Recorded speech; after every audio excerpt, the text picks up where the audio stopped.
We aren't Starfleet. We aren't a crew. Who are we kidding? We're a bunch of strangers who stole a ship. You stole this ship? We should talk about my job title.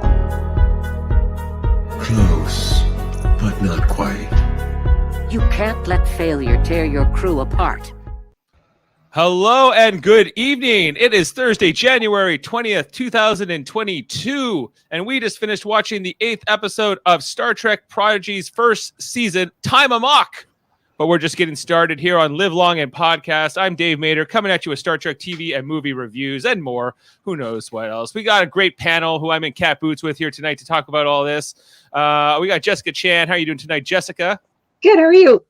I'm very well. Happy Thursday to you. We have coming to us from another time displacement, a different time zone at least. We got Davan Skelhorn, my cousin and yours from Locutors of Trek. How are you doing tonight, Davan? Oh, I'm doing good, but we are not a podcast. We are not a crew.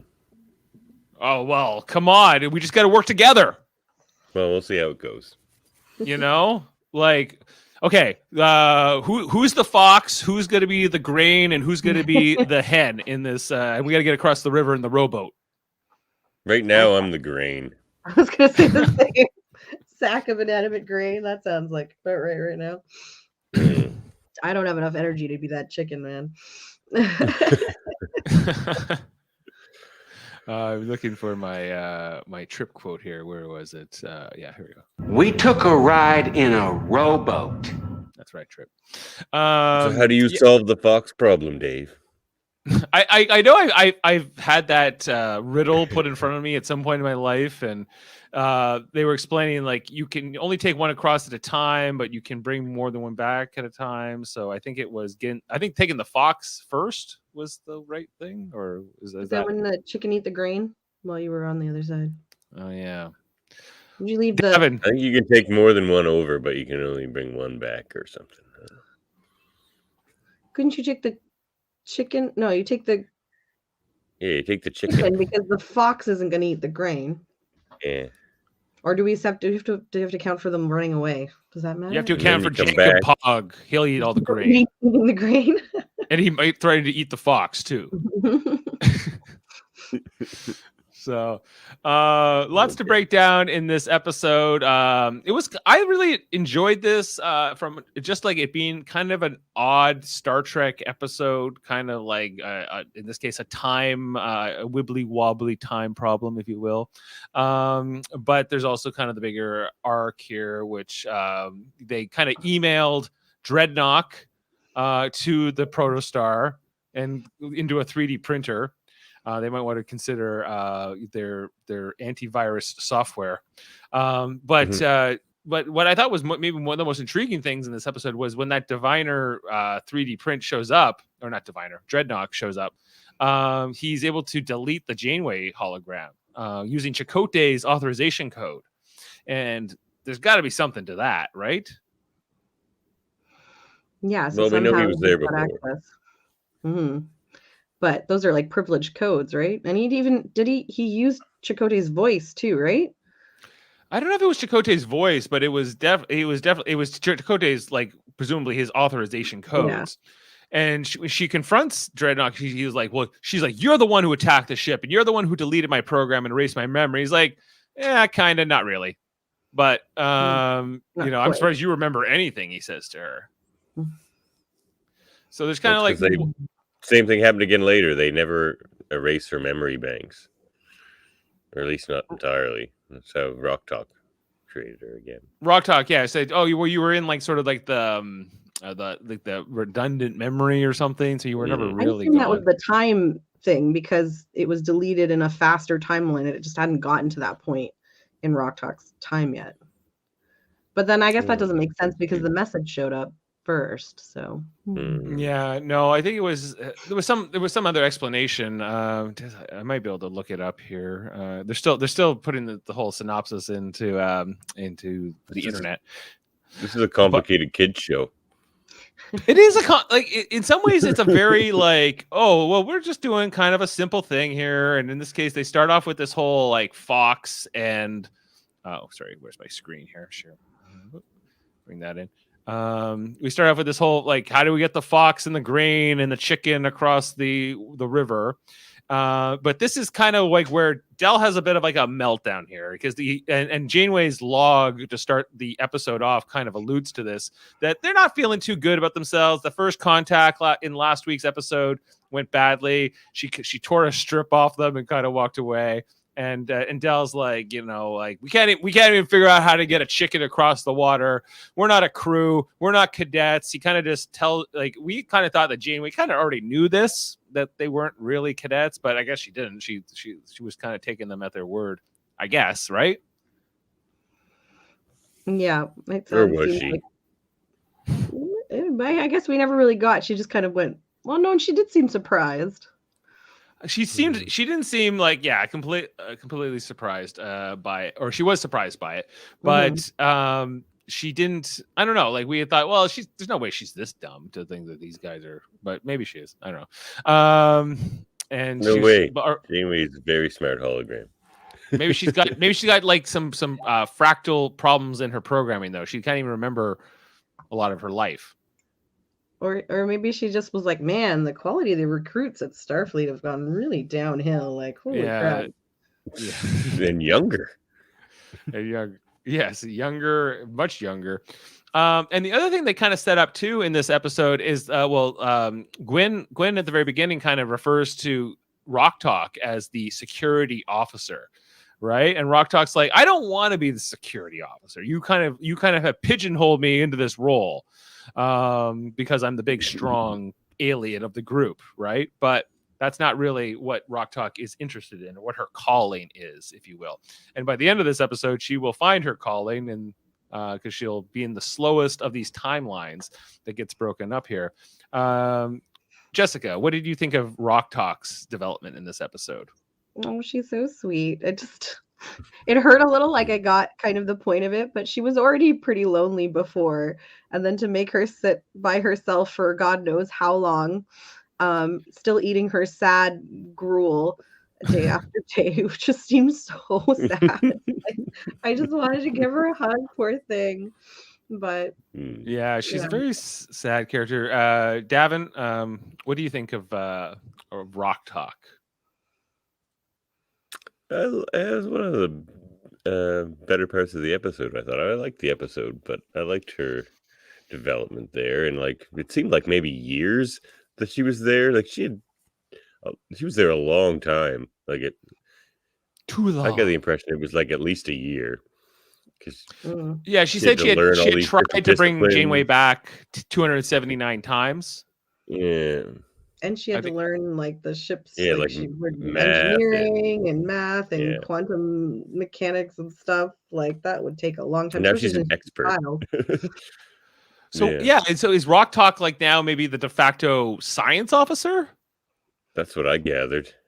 Or operations, maybe, or all of the above, like sort of a bit of a savant.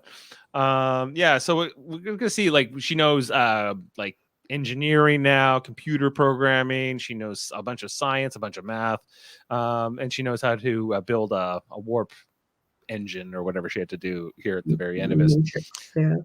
Davan, your favorite character is back. Let's bring him up. He makes fresh from his appearance on Star Wars. The Emperor himself. Our diviner. Yes. So we see here he gets the tip from the Ferengi. Damon, what's her name? She gives them the tip of where she ran into the protostar. Damon Nandi, of course. And he's like, "Get on with it, Ferengi. Tell me what you know." And she's like, "Well, does the ship have a bunch?" Because I guess they get a lot of anonymous tips that turn out to be not so the real protostar. But she mentioned, I dare say your diviner impression and Jean-Luc Picard impression are quite similar. Yeah, I think that maybe I am doing a diviner impression. Like John Noble, Patrick Stewart, same thing. Whatever. Yeah, is John Noble British? I don't think he's so. Australian. Okay. Yeah. Yeah, and so they get the whole like different tip here, and this is they like, well, we don't need to, because they say the ship's too far away for us to catch up with our ship. So he's like, don't worry, as long as we know where it is, we can send them an email with you as the attachment. And they have no firewalls. They didn't have their shields up last episode. They don't have any kind of security on their programming, apparently. Yeah. Well, if Voyager taught us anything, you never know when you need to let like a holographic program through an email or something like that to save the day. That's true. Because if the doctor from Voyager hadn't gotten sent over and met up with Andy Dick, the EMH Mark II on the USS Prometheus, right? Like Voyager might not have got home when it did. We wouldn't be here talking right now. We would not. I guess not. The other thing, this one shot I really loved. It's kind of the establishing shot as we move in here with I guess it's Jank and Pog and Gwyn are talking here at this point, and so they have these windows that kind of like go out on the outer deck of the ship here, and it was just kind of like neat to kind of like see that kind of all around. I am really interested still in how this ship is laid out. I guess I understand it's not a very big one. But just kind of seeing those windows. Davan, did you have any reaction to seeing that as well? I was enjoying it too. I love those slow ship shots we get every now and then. This was a really nice one. It certainly makes more sense as a ship than the Cerritos does with its lonely engineering section that you can't really get to. Yeah, you're still hung up on that Cerritos because the engine you get into work if you're an engineer, it would just be a pain in the ass. It really would. Yeah, it wouldn't be like Jank and Pog. Jank and Pog, he doesn't have as hard of a commute to his office. No, he wouldn't put up with 10 tactical rooms. No, what was the one that they had like 20 of tactical? I think so. And they run into this tachyon storm, which is kind of the catalyst for the episode because she's like, well, it's a tachyon storm and it's going to disrupt our gravity. And he's like, gravity is the only thing holding our protostar engine together. And he runs off into the room here. Janeway and him are trying to solve it. But this is, I guess this is where they break time. Tachyons, famously in Star Trek, are kind of like the time travel particle, if you will. Tachyons are a theoretical particle in particle physics, actually, that move faster than light. Move faster than light. They're also used in cloaking devices. They're always referenced in cloaking technologies. I got a tachyon disturbance, Captain. That's usually a cloaked ship out there somewhere. But when the engine explodes, it kind of breaks time into different sections. And so I wasn't even quite sure what the heck was going on at first until, like, I guess Janeway explains it to us a few minutes later. Where so Jank and Pog and her get blown up because they're the closest to the engine room, and I believe she runs into Rok-Tahk next. Rok-Tahk is in like a slower version, and has been even in her version kind of alone for a little bit of time too. Like this is before her longer amount of time that she'll spend in that. Before she kind of like gets really upset and she just sends Janeway away. She's like, computer, just send Janeway away. But yeah. Then later she's like, bring Janeway back, and she could. Yeah, she's like, that program's no longer with us. Poor Rok-Tahk. Poor little Rock. Rok-Tahk had a rough, and then but this is where Janeway starts to kind of figure it out. She runs into Zero, who is kind of like, okay, here's the deal. We're all in different timelines and we're going in different times. We're all in the same ship, but not in the same time. So there's still a way to do it, but we got to replace the engine with the capacitor or some such thing. There's a technical problem. So she's like in the right size. Right. And Janeway being the right size capacitor, and Janeway being a hologram has the ability to kind of move between all of these different timelines. She's not as confined by it. So I like that she's like, okay, and the next, whoever you run into next, you're gonna have to get them to build the engine and install it. And and it was just a kind of like she's like, she just starts going and going and going. She's like, listen, blah blah, but then who is it?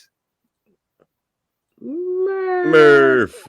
Eating Murph. was it a boot or a coupler? I wasn't sure.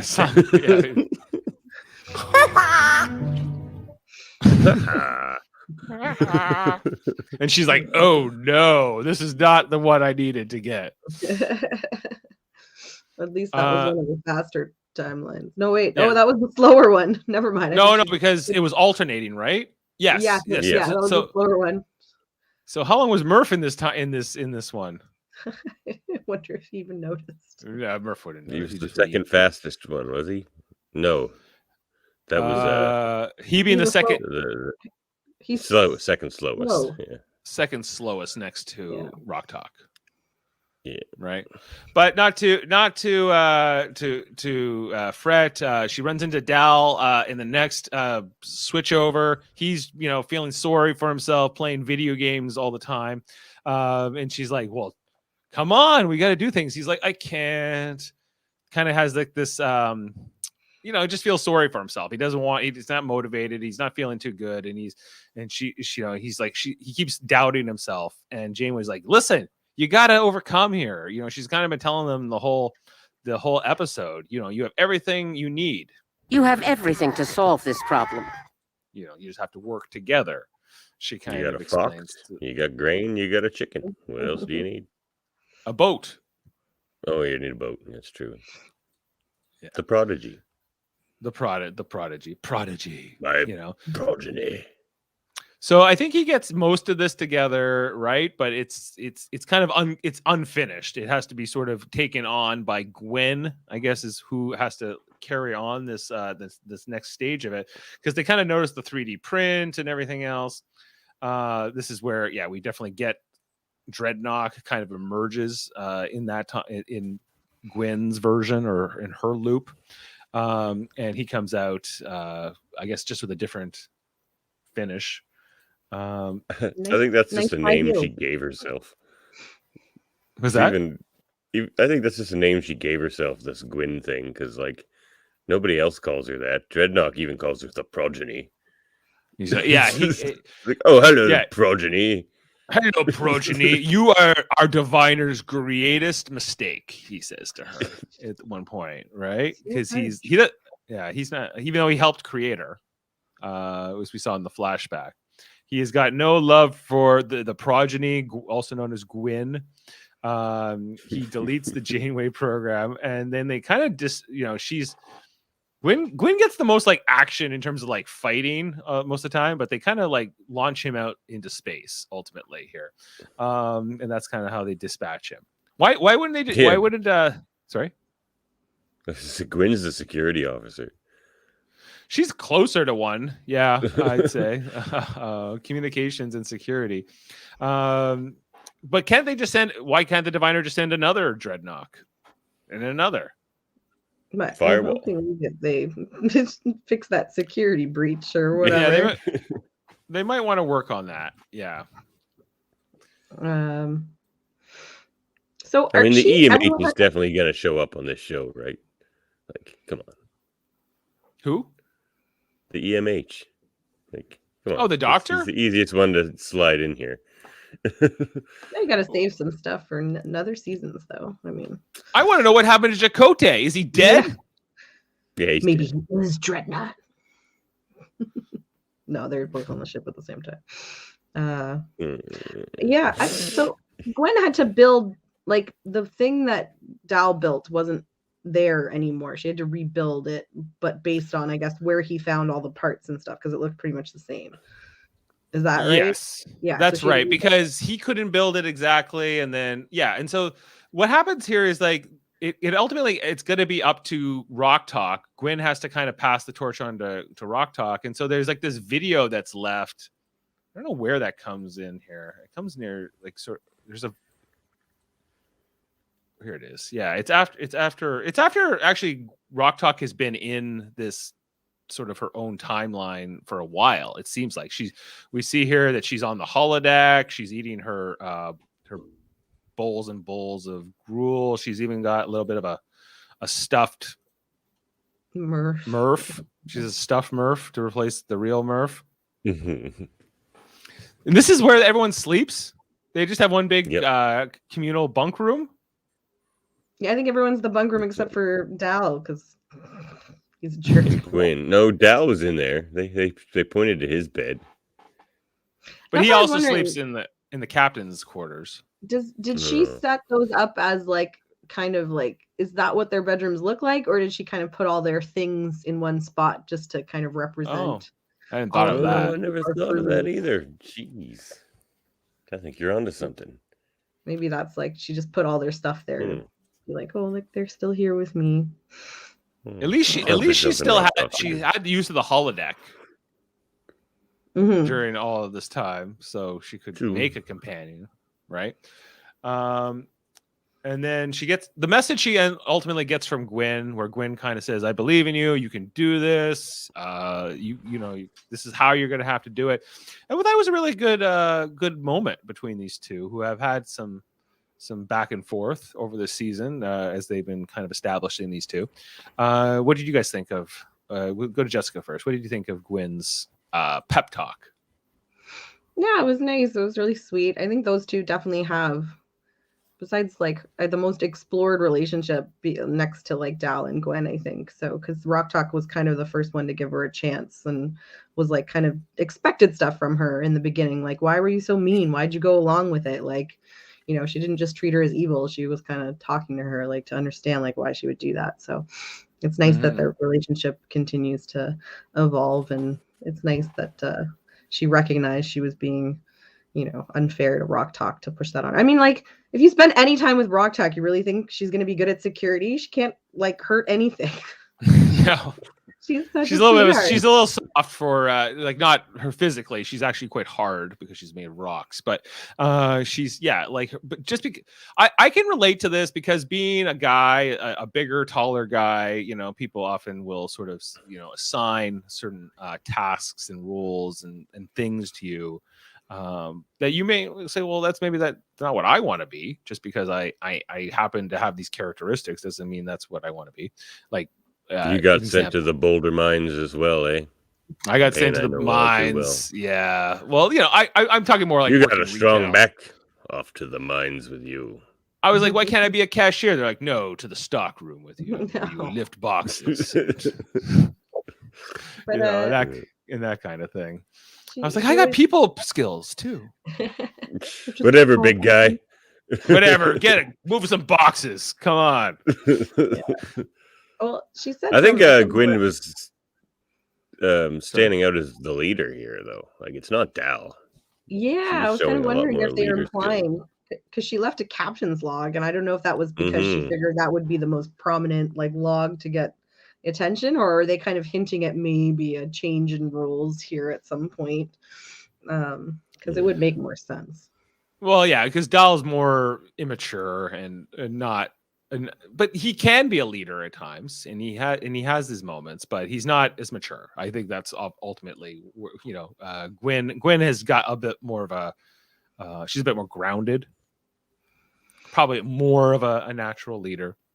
And this like Rok-Tahk didn't get a speech from Dal. She got it from Gwen. So interesting to see where that goes. But ultimately, she brings back Janeway hologram. Where's the, you know, after you see like the scratches on the board here. But anyway, brings her back to life after 279 tries. Had to learn computer engineering, and then ultimately she brings everybody back. Woo! They're all alive again. You know. Jank and Pog's like, you know, she's like, I thought we were all dead. It was kind of like in South Park, Davan, you know, the movie where they say, we were all dying, but now we're not. Isn't that great, Mr. Hat? Yeah. What do you say? I distinctly remember not being alive or something. Yeah, I distinctly remember blowing up, you know, and being gone. But she, you know, they bring back, and ultimately, they are united as a group. They're all together again, and maybe a bit bonded at this point after this whole experience, where they had to save their own. They're not Starfleet cadets. They've come clean in this episode, and now we are heading into the 2-part finale for this season. Oh, is it a two? With the first part being the next episode. So I got to imagine this is going to culminate in a confrontation with the Diviner and Dreadnought in some way. And Chakotay. And Chakotay. What happened to Chakotay? Is he dead? Akuchimoya. Yeah. Akuchimoya. I'll go get it. I will go get it. Go get it. I wonder if they're going to have a confrontation, how it's going to have. They said they were months away. Did the Tachyon storm, did they lose time? Maybe that it was enough time for them to catch up to them, or are we going to have a time jump at some point? They're going to have to explain because they're so far away. So yeah, they're still in the Gamma Quadrant. Yeah. And now they're worried they can't go back to the Federation, or at least Jankum is, because they've been found out as not being cadets. Yeah, their fraud is been exposed, but I think it's like we could have gone to the Federation. We could have had a better life. Now we're screwed. Janeway would take care of them. She would tell them that they would accept them for sure. So that the two-parter is going to be called A Moral Star. 3 words. A Moral Star. Not amoral. The Protostar. The Protostar, a moral star, perhaps. A moral ship. Yeah. So, but what happened? How did that ship get into the mining colony? Why does the Diviner want it? How does Dreadnought have Chakotay's access code? A lot of questions. Well, and we thought this Time Amok episode was going to fix all these weird kind of time discrepancies that seem to exist in this show. Yeah. Did this episode, or maybe it did this episode remind you of any other episodes? Anybody like? Because for me, the time displaced O'Brien. There was the time displaced O'Brien, yes. But you remember, there's a Chakotay episode of Voyager where like the Voyager is all fractured. I think it might be called Shattered, the episode, or something like that. I think so. I saw that in the wiki. Yeah, Shattered. Yeah, and it's where like he goes into like the mess hall, and it's like it's season 2, but then he goes to engineering and it's season 6, and it's just like it's different periods of Voyager's history, sort of like in different rooms, and it kind of felt a little bit like that, but it didn't feel like a direct copy of that. It felt like something new, like where they were all in their own timeline. And I think that when you're trying to like download a science fiction concept in a 30-minute children's show, I think it's like okay, like this is pretty good, and still make it accessible to modern fans of Star Trek, which I think they do pretty well. I think they do effectively. When I watch this, I go, this is meant for kids, and this is sort of got a lighter, maybe more wholesome tone than, I don't know, Lower Decks does for sure. But it's definitely Star Trek to me, and like it doesn't feel detached in any way.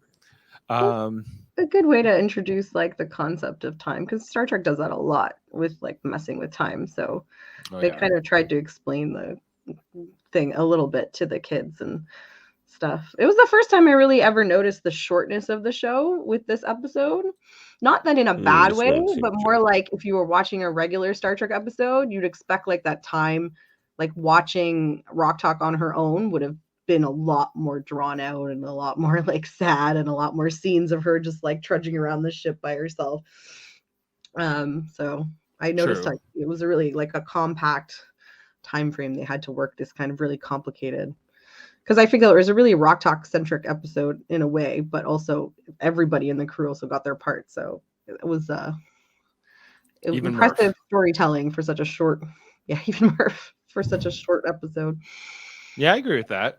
The episode title, Time Amok, a direct play on Amok Time, an original series episode where, and that's really all it was. It was just a play on the title. It really had nothing to do with the original Amok Time episode at all. Yeah, they like to seem to throw in kind of little callbacks, I guess, for the older fans and such, I think. Right. Davan, did you say something? Uh-oh. Can you hear? Oh no, we've lost voice. We've lost your. Are you in a different timeline? Uh-oh. Is your timeline going slower than ours?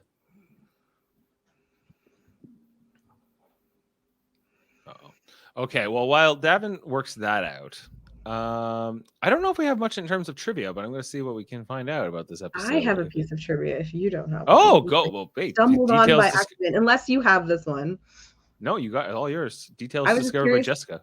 I was just curious to see like what people were saying about the show. So I went on Reddit because I kind of like to read the forums. And apparently on Reddit, some of the creators of the show go on and actually comment. And one of them said that Janeway's log, where she said the star date, was like an Easter egg kind of hint that the time was always screwy because the star date she gives is wrong. It's like 2529. The start you mean at the very top of the show? When she gives her log, yeah. The star date is the wrong star date. 607125.6 is the star date she cites. Which is like you're right. 500 something, yeah. So yeah, that would be way off in the future. That would not be the 24th century.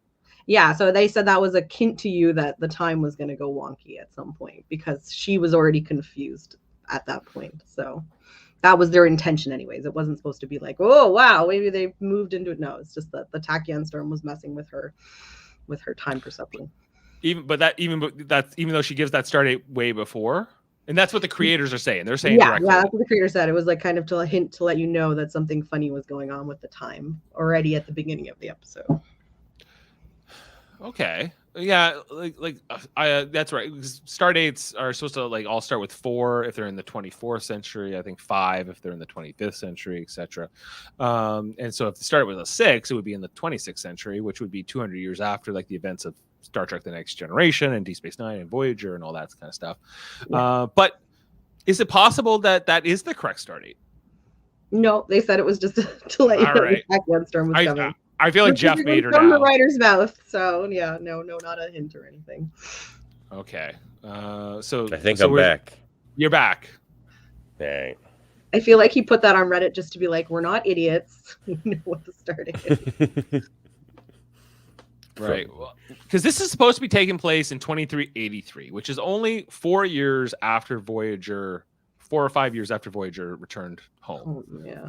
So, but this ship was in that mining colony for way longer than 5 years, and the events with Chakotay seem to have happened a long time ago. So so many unanswered questions, and I know we still have like 2 episodes left, but I feel like there's a lot to get to. But maybe they don't have to answer all these questions at once. Maybe this has to do with the protostar drive, doesn't it?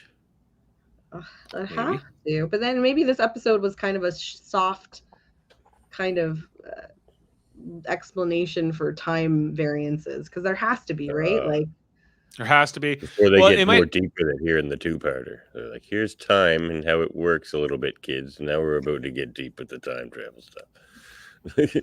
Right. So a little bit of a setup for time travel, and the time can go different speeds and different things.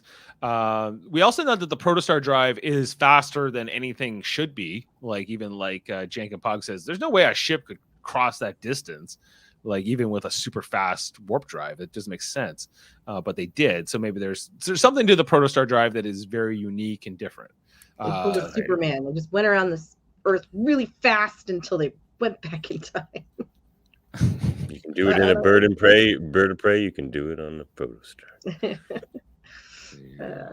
And the diviner wants it to go back and maybe save his people. Have more progeny. Wow, progeny. I was reading everybody's like crazy like theories on Reddit, and someone was saying like, oh, maybe like Dreadnought and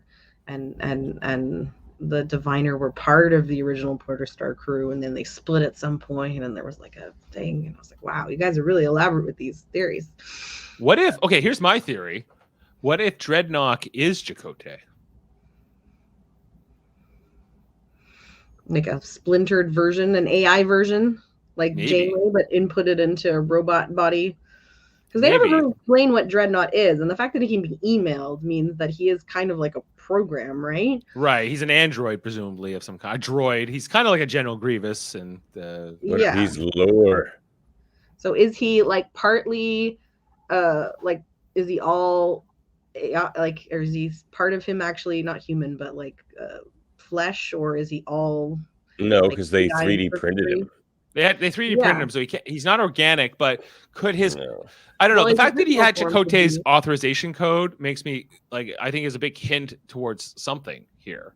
Because it is a kid show, and the only other way he would get that is he got stole it out it? of him, Or or he like, beat it Well, out if of he- him or something. I mean, it's in the system somewhere, right? So Right. what if Or- because he's like cybernetic, he could just access the codes from within the system? That makes sense though. If they said he was part of the crew, then if they ever had an emergency on the Protostar, I mean, everybody can hear you say your thing if it's an emergency, right? Like, Oh, true. Right. He could have just played back as Yeah, we saw Data do that where he just would impersonate Picard and he would take over the ship, right? Using his codes and things like that. So it's possible he just knows Chakotay's code, or he hacked it or something at some point. There's a lot of backstory that still has to be explained, but the fact that we don't know what happened to Chakotay, the fact that there's all this stuff that happened, that Dreadnought knows the Janeway hologram. There's a lot of story here still to be unveiled. and they only have 2 episodes, so Only 2 episodes left. are we But gonna the get a second, cliffhanger, or are we gonna get some answers? Who knows? well, the second season will be coming back this calendar year in 2022 after it's Oh, really? over. I think we're Okay. getting we're getting a much bigger second season. This first season was only 10 episodes. I think the second season is going to be like closer to 20 episodes. Oh wow. And so there's could be a Oh, that's cliffhanger. not what I read. I read that this first 10 episodes was just the first half of the first season, and they're going to do 10 more episodes and call that the second half of the first season. Oh, That's what I read. actually, I believe you're correct. Oh. They were Yeah. they were calling it a second season for a while, but they've changed it. Mm. Oh, Now they're okay. just So gonna we're have a probably 20 gonna get episode- some nasty cliffhanger. Darn it. So they're saying yeah, that so definitely. technically season 1 part 2 is going to end in 2 episodes. But guys, like the part Season 3 1, doesn't come till December. Oh. Like, is that really the same season?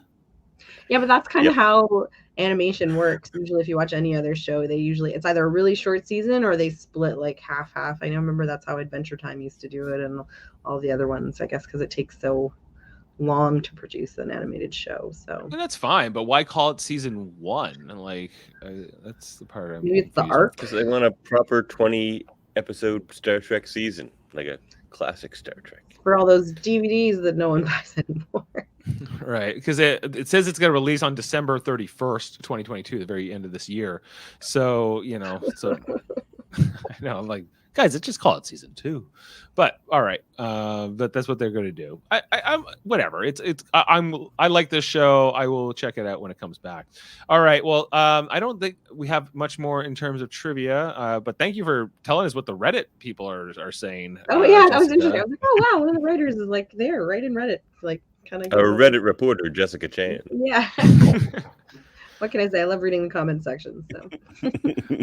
Let's talk about ratings for this. Well, the 8th episode of this first season. We won't know what our total aggregate for season 1 is until the end of this year. We'll have to wait 11 months, guys. But we'll have different things. Okay, I'll go first. And I would give Time Amok. I would give this a solid 8.5. I thought this was pretty good.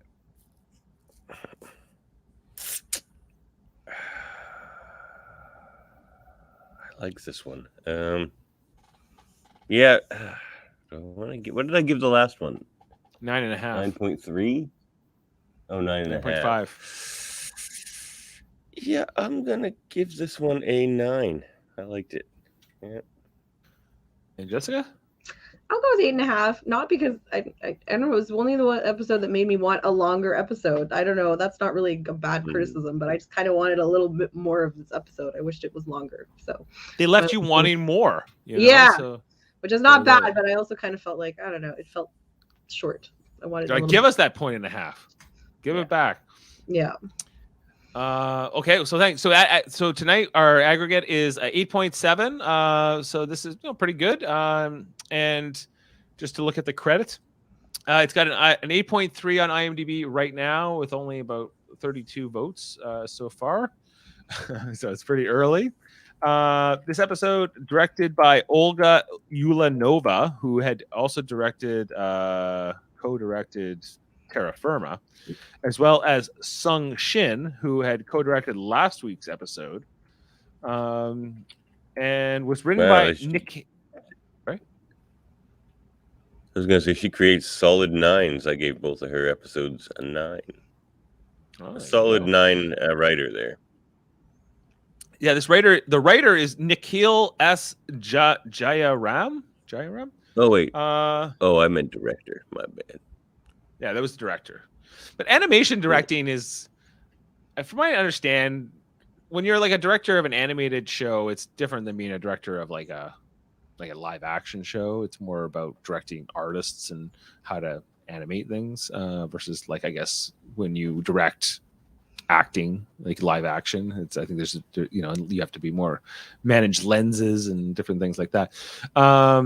But we will, so the finale for season 1B part 2, whatever we'll call it, Immortal Star, will start next week, January 27th. And then the finale for part 2 will be February 3rd, which is around the same time, I think, that Star Trek Discovery will be returning, and I'll be talking about that again with Michael Chan and Adam Woodward as that's coming back. And then when we wrap up Discovery, we're going to be talking about Star Trek Picard in March. Well, that's going to be coming out March 3rd. And then when that wraps up, we'll be talking about Star Trek Strange New Worlds. All these shows, like there's one new Star Trek show after the other. And Prodigy season 1C. It's good. Good time to this is technically there's never been a time where we're getting more Star Trek, like I guess since probably like 1997 or something like that, like that was the last time we had anything close to this, except for we don't have anything really coming out in the movie world right now, but that's okay. We'll get back to the movies once we have something to make a movie about. But I think you have to or not. Star Trek was TV first. So, okay. Well, I think is there anything else you guys wanted to mention about this episode or anything else, or looking ahead to next week? I think we just kind of want to know what's going to happen. Yeah, how much of this backstory? For a kid show, they really keep you guessing. Like, it was like, I don't know where they're going next. Like a lot of the adult shows I watch, I'm like, I know what's going to happen. Whatever. I can see it coming. But this one, I'm like, how are they going to explain this? I don't know. Not super predictable. But on the other hand, this should be accessible to kids. Will your children be watching Star Trek Prodigy once they're old enough? I know both of your kids are still very young. She watched it with me today. Oh yeah? She was being cranky. I'm like, you know what? We're having a cuddle and watching Star Trek Prodigy. She squirmed, but she was watching. Yeah, she's like, it's a cartoon. I'll watch. Definitely one I would watch with my kids. Like, definitely a good introduction to Star Trek. I think a nice easing into the franchise. I wish this was around when my son was little. I don't know if it would work now to get him to watch it. But... It might get aiming onto the Star Trek Prodigy. Maybe I'll say, have you watched Prodigy? You're like, Dad, come on. All right. So we'll close the book on this one. We'll be back in a week to talk about the next, the first part of the. I keep saying the finale. It's not the finale.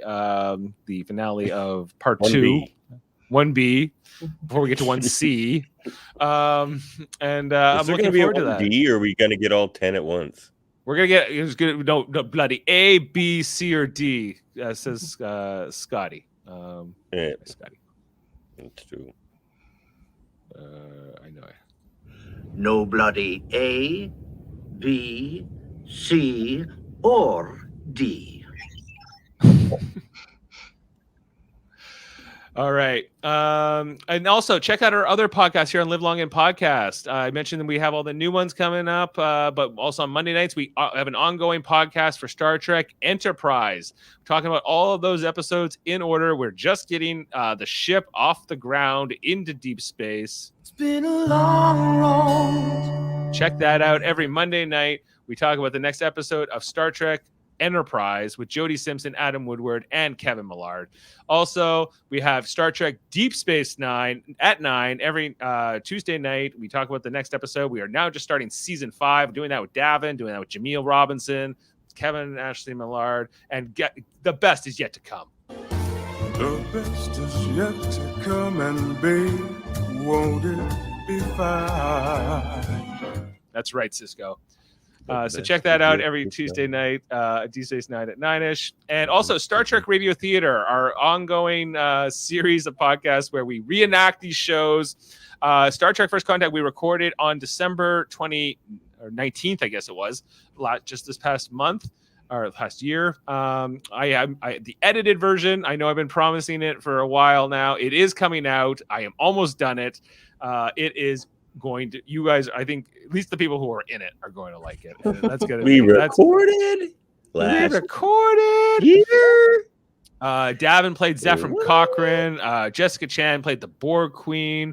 I was Jean-Luc Picard. We had so many fun roles, but I think Jaemeel became Beverly Crusher. Like I think we can all agree.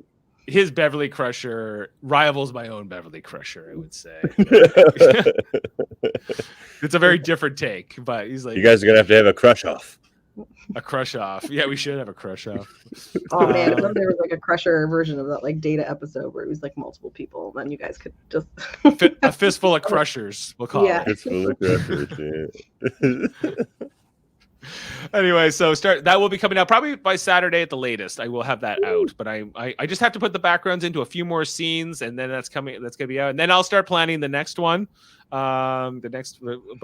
I'm hoping we're gonna be able to do before Jessica has her baby.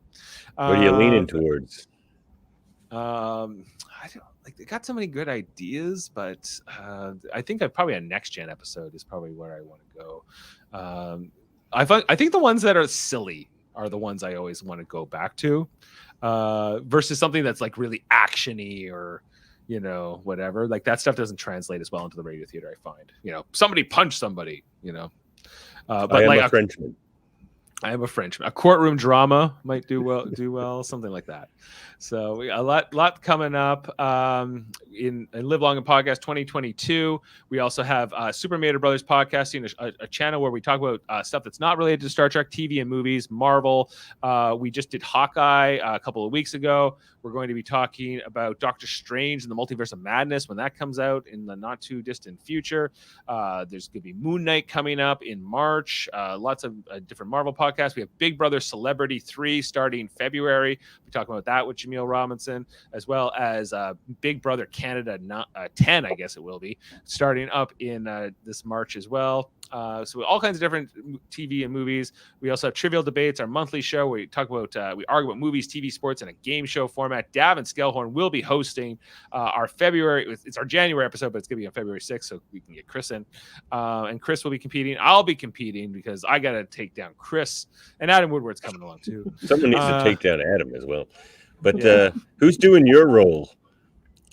Because you're usually there behind the scenes doing things. I might be able to recruit Jane to do that. So that's or she's done it before at times. Or I just do both. I just do, but that's not as fair. So so I think those are all the shows. Check out Davan's podcast. He's got Locutors of Trek, his own Star Trek podcast channel where he does different segments called like Debate 9, where he does Star Trek debating different subjects, just Star Trek trivia, does new episodes up. New episodes up. What's it about? Well, it was a bad planet jerk face about the tragedy of Star Trek.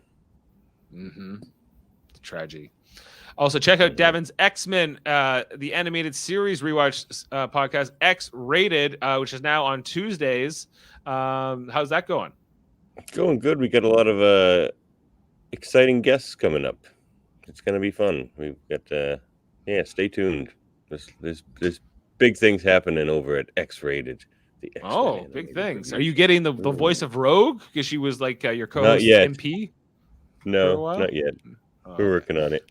That meme you posted, oh my god, made me laugh so hard. The Scotty doesn't know. Oh my god, I just killed that one. Oh yeah, Andre posted that. That's funny. Scotty doesn't know. That is funny. Okay. All right. And let's get out of here, everybody. So Davan can get some sleep, and where here I go. And I just like this quote, guys. We're gonna take this out. We're gonna close the book on time Amok. Thank you, Jessica. Thank you, Davan. And we will see you next week for the for A Moral Star Part 1. And what do you say, Gold Ducat? I've enjoyed your company as always, but it appears it is time we said goodbye. it is. Bye. Bye.